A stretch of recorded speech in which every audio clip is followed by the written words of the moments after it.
계속되는 왕 다윗과 또 그의 아들 압살롬 그리고 그 사이에 요압 이야기가 진행이 되고 있습니다. 그 사이에 많이 또 이야기가 진전이 되어서 압살롬이 자기 누이 다말을 이렇게 정말 범한 그 암논을 이렇게 죽이고 도망가서 3년 동안 이제 외갓집에 가서 이제 피신해 있었습니다. 그런 와중에 점점 세월이 가서 3년이 지났는데도 다윗 왕이 이렇다 할 어떤 처분을 내리지 않으니까 요압이 꾀를 냈습니다. 어저께 보셨겠지만 드고아 지방에 있는 어떤 지혜로운 한 여인을 통해서 그에게 코치를 했습니다. 이렇게 가서 얘기를 해라. 거의 이제 가서 연극을 하듯이 정말 두 아들이 있었는데 서로가 싸워서 한 동생을 죽였다 그랬나요? 그렇죠. 그래서 동생을 죽인 그 아들을 이제 사람들이 죽여야 된다. 살인자니까 죽여야 된다. 어떻게 됩니까? 제가 아들 둘 다 이렇게 생겼습니다. 왕께서 돌봐 주세요. 그 아이를 정말 보호해 주세요. 그렇게 이제 어떤 자작극을 꾸미지 않았습니까? 또다시 한번 나단의 그런 이야기와 비슷하게 결국 그래서 다윗이 그 이야기를 듣고서 이제 아들 둘 다 잃을 상황이 된 것을 이제 백성들이 그렇게 보는 것을 알게 됐고 결국 그래서 마지못해서 어떻게 보면은 이제 요압이 그 뒤에 있는 줄 알고 요압을 불러서 오늘 본문에 가서 압살롬을 데리고 오라고 해서 그 문제가 해결되는 것 같습니다. 3년 동안 이제 교착 상태에 빠졌던 문제를 이제 다윗이 마지못해서 어떻게 하면은 이렇게 억지로 그것을 행하는 것 같습니다. 3년 동안 각자가 다윗은 다윗대로 압살롬은 압살롬대로 어떤 생각을 하고 지냈을까 궁금합니다. 그렇죠? 압살롬의 그 행위가 좀 이해는 되긴 합니다. 그렇죠? 자기 누이 다말을 그런 식으로 범한 그 암논, 너무나 정말 못된 짓을 한 암논. 그런데 또 그것을 그냥 어떻게 무슨 해결을 하지 않는 그 아버지 다윗. 그래서 처음에는 굉장히 실망을 하고 그 아버지 다윗한테 특별히 그렇죠. 너무나 무심하게 무정하게 방관하고 방치하는 그 아버지가 너무너무 정말 야속하지 않았겠습니까? 그래서 그것이 어떤 불의로 느껴지면서 분노로 자라고 어떻게 해서 점점 더 그렇게 이제 이렇게 자라게 그 어떤 하나님 아버지 다윗을 향한 그런 마음이 점점 더 이렇게 악한 감정으로 자라게 방치를 해둔 것이죠. 그런 상황이 진행이 되고 있었습니다. 그것을 사실 이제 다윗의 입장에서 보면은 참 아무리 또 자기도 어떻게 볼 도리가 없는 상황이었던 것 같아요. 그렇죠? 자기 입장도 있고 또 암논을 죽인 압살롬이 너무나 또 정말 괘씸하고 그렇지 않습니까? 또 이건 살인죄 아닙니까? 아무리 그렇다 그래도 어떻게 이렇게 나를 깜짝 속이고 그렇게 자기를 먼저는 초대하고는 왕이 자기가 못 가겠다 그러면은 큰형 암논이라도 보내주세요. 그렇게 속인 다음에 양털 깎는 그날에 그쵸? 날 잡아서 그 자기 형을 죽이지 않았습니까? 압살롬이. 그건 또 얼마나 정말 정말 이렇게 대놓고 자기에 대한 어떤 그런 저항 아닙니까? 그런 괘씸한 아들을 정말 쉽게 용서할 수는 없었을 것 같습니다. 그렇죠? 아버지로서는 다 이게 다윗의 고민이죠. 아버지로서는 정말 그 압살롬이 너무나 또 측은하게 생각도 들고 또 이해해 보려고 애를 쓰기도 하고 용서하고 싶기도 하고 또 그를 향한 마음도 있고 그런 것도 있지만 또 왕으로서는 어떤 정의를 구현해야 되는 왕으로서는 또 이것을 어떻게 처리를 해야 되는데 그렇죠. 이걸 죽여야 되는지 살려야 되는지 막 그런 고민에 빠져 있었던 것 같지 않습니까? 이제 그러면서 이렇게 도망을 치고 3년 동안 가서 이제 이렇게 지내는데 그런 이야기들이 계속 그런 마음들이 계속해서 이렇게 정말 다시 리플레이가 됐겠죠. 그렇게 이 상황이 교착 상태에 빠진 것이죠. 근데 이제 중간에서 요압이 이 다윗의 그 마음을 헤아립니다. 그렇죠? 우리가 14장 앞부분에도 보면은 아버지 다윗이 그 아들 향한 압살롬을 향해서 마음이 기울어지는 것을 이렇게 간파를 해요. 가까이 있으니까 아마 그런 것을 아나 보죠. 그래서 이렇게 어떻게 보면은 요압이 도와주는 겁니다. 중간에 중재 역할을 하는 것이죠. 그렇게 해서 먼저 이제 압살롬을 데리고 오라고 이렇게 그 허락을 받아서 그가 피신해 있는 그술로 가서 그 아들을 압살롬을 데리고 왔습니다만 왕은 24절에 그의 얼굴을 보지 않아요. 그렇죠? 보지 않습니다. 다시 돌아오기는 했지만 그의 얼굴을 보고 화해를 하지는 않습니다. 오늘 본문이 그 얘기죠. 돌아오기는 했는데 완전히 돌아오기는 하지 않았습니다. 그렇죠? 이거를 돌아오게 했다고 해야 되는 건지. 그래서 정말 그것이 몇 년 지났다고요? 2년이나 지났어요. 그렇죠? 이태 동안이나 아들의 얼굴을 보지 않습니다. 그 얘기는 내가 내 죄를 아직 용서하지 않았다. 그런 말 아닙니까? 일단 주변에서 계속해서 그렇게 얘기를 하는 것도 있으니까 데려오긴 했는데 다시 오라고는 했지만서도 그를 얼굴을 보지 않으면서 어떻게 보면 그렇게 간접적으로 그에게 어떤 그런 벌을 내리고 있는 것 같은 그런 상황이 된 것이죠. 압살롬은 그것을 참을 수가 없었어요. 더 이상 못 참겠다.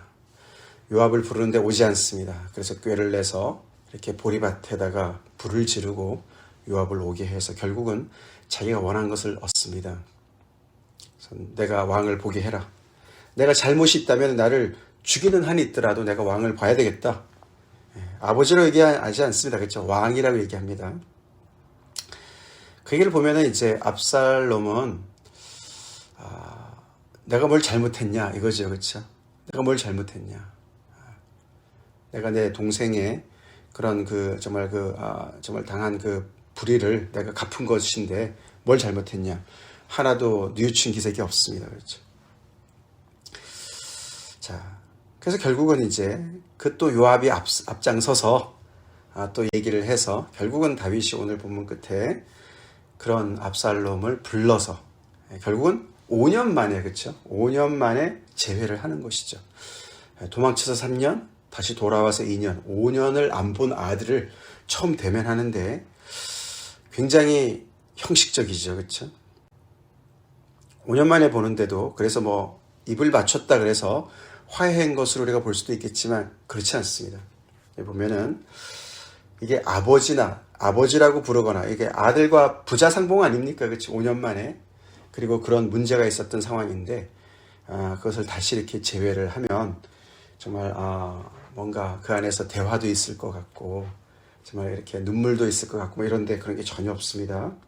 30절 다시 한번 33절 다시 읽어보면 요압이 왕께 나아가서 그에게 아뢰매 왕이 압살롬을 부르니 그가 왕께 나아가 아버지 앞에 나가는데 왕이라고 얘기를 해요.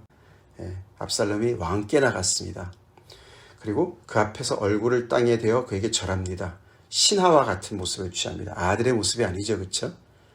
그래서 완전히 그 왕 앞에 정말 죽을 수 있는 그런 어떤 상황, 그런 상황에서 정말 벌벌 떨면서 그 앞에 정말 이렇게 무릎 꿇고 절하는, 엎드려 절하는 그런 모습으로 나옵니다. 그러니까 왕이 압살롬과 입을 맞추니라. 아버지 다윗이 압살롬과 입 맞춘 게 아니라 왕이 압살롬과 입 맞추는 것. 어떻게 보면 굉장히 형식적인 그런 그 인사를 나누는 것 같은 그런 모습이죠. 자, 그렇게 해서 이 문제가 어떻게 마무리가 좀 안 되는 것이죠. 그렇죠?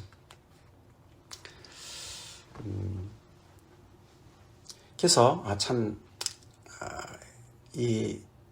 뭔가 아무리 부자지간의 사이라 할지라도 이게 죄가 있으니까, 그렇죠? 해결되지 않은 문제가 있으니까 이렇게 어색한 것이죠. 어색하고 뭔가 연극을 하는 것 같고 뭔가 진심이 안 닿는 이제 그런 상황이에요. 그렇죠? 그러니까 압살롬은 아버지를 향해서 뭔가 너무너무 섭섭하고 너무 화가 나 있고, 그렇죠? 그런 어떤 그 아버지의 그런 방치하고 이런 것들이 너무 이제 못마땅한 상황이고, 아버지 쪽에서는 아들을 향해서 너무 괘씸하고 그렇지 않습니까? 아무리 그래도 뭐 예를 들어서 정말 자기 누이 다말이 이렇게 당했으니까 아버지 해결해 주세요. 이렇게 해서 매일매일 아버지 앞에 가서 정말 탄원을 했으면 얼마나 좋았을까. 그런 것도 하지 않았어요. 그렇죠? 조용히 있다가 자기 방식으로 문제를 해결한 압살롬이에요. 오늘도 보지 않습니까? 그렇죠? 요압의 밭에다 가서 불을 질러요. 자기 방식이 있어요. 자기가 원하는 걸 얻어요. 그러니까 그만큼 이제 이 압살롬이 뭔가 이렇게 자신감이 있는 사람이거든요. 우리가 앞에서 3장에서 보면 이게 셋째 아들 아닙니까? 근데 굉장히 용의 주도한 인물인 거예요. 그러니까 다윗이 다 꿰고 있는 거죠. 그렇죠? 이 압살롬이 이게 가만히 이제 뭐 그냥 정말 그 다말이 죽어서 그렇게 힘든 건 알겠지만, 다말이 그렇게 당해서 그런 건 힘든 건 알겠지만, 이제 그런 상황을 가지고 자기가 원하는 대로 이걸 끌고 나가는 것이 굉장히 이제 위험하게 보이는 것이죠. 그렇죠? 근데 이제 압살롬이 이게 어떤 그런 용의 주도한 어떤 그런 꾀가 있고 잔머리가 있고 이게 뭔가 이렇게 그런 사람만이 아닙니다. 그렇죠? 이게 뭔가 또 믿는 뭐가 있어요. 뭘 믿습니까? 오늘 본문에 그 25절부터 27절에 그 특징이 나오는데, 온 이스라엘 가운데에서 압살롬 같이 아름다움으로 크게 칭찬받는 자가 없다. 이렇게 얘기 나옵니다. 그렇죠? 모두가 다 알아요. 그렇죠? 모든 이스라엘 백성들이 알아요. 야, 압살롬 어떻게 저렇게 멋있을까? 아름다울까? 크게 칭찬한다 그랬어요. 그죠? 진짜 뭐 얼마나 멋있었는지 모르겠는데 발바닥부터 정수리까지 흠이 없다. 그렇게 얘기를 합니다. 다윗도 그렇죠. 용모가 정말 뛰어났다고 이제 그런 표현이 나오는데 뭐 그 이상이었던 것 같아요. 그렇죠? 아버지 이상인 거예요. 그래서 그 모든 것을 어떻게 보면 이렇게 아름다움의 어떤 그 결정체로 머리털을 얘기합니다. 그렇죠? 그의 머리털.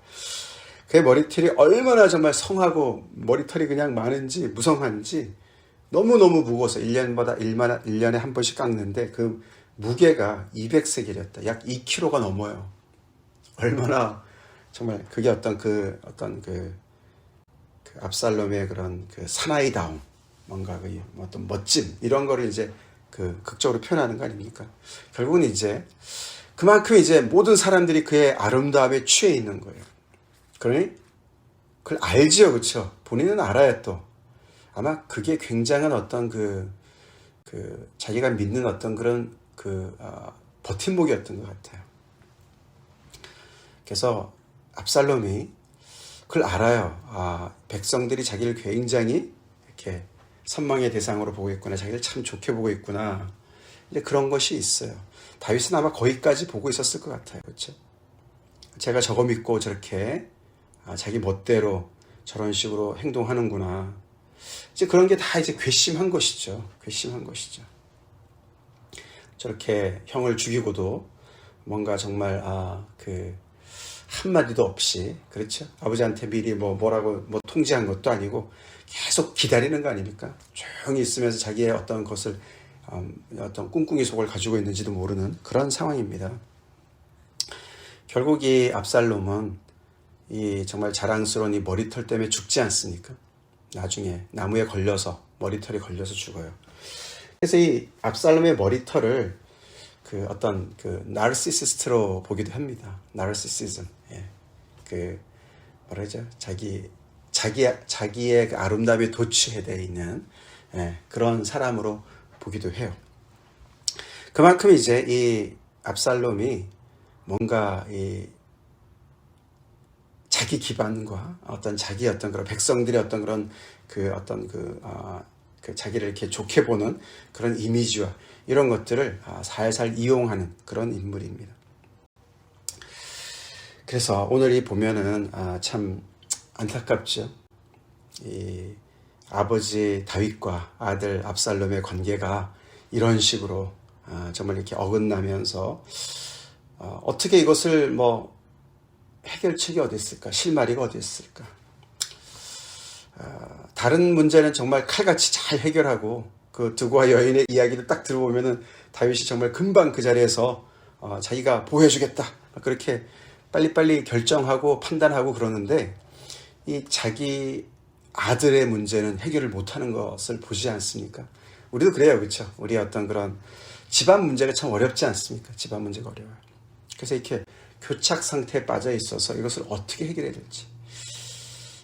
이 압살롬을 완전히 정말 용서하고자 하는, 그래서 그를 정말 포옹하고, 우리가 누가복음 15장에 나오는 그 정말 탕자, 정말 그렇게 모든 재산을 챙겨가지고 먼 나라로 갔다가 다 탕진하고 돌아온 그 아들을 아무런 조건 없이 나가서 그냥 정말 부둥켜 안고 그에게 입맞춘 그 아버지와 같이 그렇게 하고자 하는 마음도 있을 수도 있겠지만 부정, 그렇죠? 또 한편으로는 정말 정의를 행해야 되는 어떤 그런 그 갈등, 그런 문제. 압살롬이 아직 어리니까, 그렇죠? 이런 것을 상황을 보면서 아버지에게도 실망하고 백성들이 자기를 굉장히 이렇게 뭔가 힘을 실어주는 것 같고, 이제 어떤, 그래서 자기 나름대로 어떤 그런 계획을 잡고, 아버지한테는 결국은 해서 아버지가 자기를 진심으로 용서를 안 했다 하더라도 일단은 어떻게 보면 이제 그 가택연금에서는 풀린 거나 마찬가지니까 이제 그렇게 해서 운신의 폭을 점점 더 이제 확보한 것으로 충분히 만족하면서 자기의 어떤 갈 길을 행하는지 모르겠지만, 하여튼 이게 참 그 해결이 안 되는 그런 문제죠. 답답한 상황입니다. 그래서 이게 악순환이죠, 그렇죠? 악순환이. 그게 이제 죄가 한번 들어와서 죄 때문에 어떤 정말 해결되지 않는 그런 문제들 너무나 많이 있습니다. 그 섞인 마음들이 서로가 엉켜서 뒤엉켜서 해결이 안 되면서 점점 더 악화가 되는 그런 상황들 우리 주변에 많이 있지 않습니까? 그런 면에서 참 우리에게 우리 하늘 아버지, 그렇죠? 하늘 아버지께서 우리를 보시고 우리의 죄 문제를 보시고, 우리도 어떻게 보면 이제 압살롬 같은 모습이 많이 있지 않습니까? 그렇죠? 그 하나님이 주신 모든 것들을 가지고 우리 나름대로 자랑거리 있지 않습니까? 뭔가 우리 나름대로 내가 의지하는 거 있지 않습니까? 압살롬에게서는 외모와 용모와 머리털이었습니다. 우리 각자도 나름대로 내가 정말 사람들 앞에 인정을 받고 나름대로 내가 이거 때문에 내가 뭔가 된 것 같고 자랑거리가 있고, 그래서 그거 하나 믿고 이제 이렇게 압살롬이 뒤에서 아버지를 은근히 이제 점점 더 이렇게 무시하고 자기 나름대로의 방식을 찾아 나가는 것처럼, 그렇게 우리가 하나님을 무시하는, 하나님 쪽에서 보면은 정말 괘씸한 그런 우리의 모습들이 많이 있습니다. 그렇죠? 그것이 이렇게 얽히고 설킨 상황 속에서 정말 어떻게 그것이 해결이 될까? 하나님은 그 문제를 아들 예수의 죽음으로, 십자가로 해결하셨어요. 그래서 우리에게 정말 새로운 출발을 주셨어요. 누가복음 15장에 나오는 그 아버지의 그 사랑, 예수님께서, 그쵸? 자기를 의롭다고 생각하는 그 사람들한테 예수님께서 죄인들의 친구가 되는 것 때문에 너무나 못마땅해 하는 그 바리새인들한테 그 비유를 말씀해 주지 않으셨습니까? 그래서 그 비유 속에서도 큰아들은 아버지가 너무 못마땅해 했죠, 그쵸? 이 압살롬을 만약에 그냥 이 다윗이 그냥 용서를 했다면 그 주변의 많은 사람들이 어떻게 생각했을까요? 이게 좀 시간이 지났으니까 백성들이 점점 더 왕이 해도 너무한다. 그래도 압살롬이 아들인데 저렇게 방치해서 되나? 그러면서 점점 더 압살롬을 불쌍히 여기는, 측은히 여기는 마음으로 점점 민심이 기울어가는 것 같은 그런 상황 아닙니까? 그렇죠? 그러니까 다윗은 이러지도 저러지도 못하는 상황에 있습니다. 그렇죠? 그럼에도 불구하고 우리의 상황은 더 심각했는데도 불구하고 하나님은 정말 용기를 내셔서 이런 죄인들을 용서하셨어요. 아멘. 그리고 그 정의를, 그 의로우심을 십자가에 당신의 아들에게 쏟으셨어요. 그렇게 해서 우리에게 새로운 출발을, 정말 새로운 출발을 주셨어요. 참된 화목을 주셨어요. 화평을 주셨어요. 우리 그 은혜를 잘 받아야 되겠습니다. 잘 받아야 되겠습니다. 하나님은 다윗처럼 이렇게 마지 못해서 그냥 그렇게 대충 그냥 형식만 갖추는 그런 화해를 하지 않으셨다고요. 하나님은 정말 우리를 불쌍히 여기시고 우리의 죄악을 긍휼히 여기시고 그 죄값을 치르시고 우리를 온전히 용서하셨다고요. 그러니까 우리 압살롬과 같은 기질 다 버려야 될 줄로 믿습니다. 하나님 아버지 앞에 정말 그 은혜 앞에 항복해야 되겠습니다. 아멘. 그리고 우리 나름대로 내가 내 문제를 내 나름대로 해결하는 압살롬과 같은 그런 모습들을 버려야 되겠습니다. 하나님께 탄원합시다. 억울한 일 있으면 하나님께 탄원해야 되고, 원수 갚는 일 하나님께 속해 있으니까 하나님께 나아갑시다. 이 부자들도 해결책이 하나님 아버지 하나님께 있었겠죠, 그렇죠? 하나님 앞에 나갔었으면 얼마나 좋았을까. 하여튼 뭐 문제가 해결되지 않고 점점 더 악화되는 것도 다윗의 그 죄로 출발해서 결국은 이것이 모든 것이 하나님의 그런 징계 속에 있는 것이지만, 그렇게 해서 인간의 복잡한 문제들이 너무나 얽히고 설킨 문제들이 결국 우리가 소망은 십자가에 있습니다. 십자가에 있어요. 십자가에 나가서 아버지는 아버지 입장에서, 아들은 아들의 입장에서 자신을 돌아보고 그 앞에서 새 출발을 맞이하는 은혜가 있기를 간절히 기도합시다. 다 같이 기도하겠습니다. 하나님 감사합니다. 다윗과 그의 가족사들을 보면서 또 하나님 정말 인간의 죄의 문제가 얼마나 참 우리를 마비시키고 참 힘들게 하는지를 또다시 한번 보면서 참 우리 자신들의 삶을 돌이키며 주님 앞에 서길 원합니다. 정말 아버지 여러 면에서 우리가 압살롬의 그런 기질을 많이 닮아 있는 죄인들입니다. 이런 우리를 아버지 십자가의 은혜로 용서하시고 온전한 아버지 화목을 이루신 하나님의 그 사랑 앞에 저희들이 정말 아버지 온전히 나가길 간절히 기도합니다. 우리도 아버지 하나님께서 주신 은혜 그 뭔가를 아버지 자랑거리로 삼고 그거 믿고 아버지 하나님 앞에서 괘씸한 삶을 살지 않도록 도와주시옵소서. 하나님을 온전히 하나님으로 인정하며 하나님 앞에서 이 십자가의 정말 아버지 이 놀라운 은혜를 정말 잘 감당하며 아버지와 진정한 화목을 이루며 화평을 이루며 아버지 정말 하나님께 효도하는, 아버지께 효도하는 그런 저희들의 삶이 되게 도와주시고 십자가에서 온전히 새 출발을, 새로운 피조물의 그 은혜를 온전히 누리는 저희가 되게 도와주시옵시고, 또한 아버지 우리의 서로 간의 아버지는 얽히고 설킨 모든 문제들이 십자가 앞에서 새 출발할 수 있길 간절히 기도합니다. 아버지 각자의 자리에서 자신의 모습을 되돌아볼 수 있는 아버지 그런 은혜를 주시고, 그래서 아버지 참 진심이 안 통하고 연극하듯이 서로가 형식적으로 대하는 그런 아버지 죽어있는 관계성이 다 회복될 수 있게 간절히 기도하고 예수님 이름 받들어 기도를 올립니다. 아멘.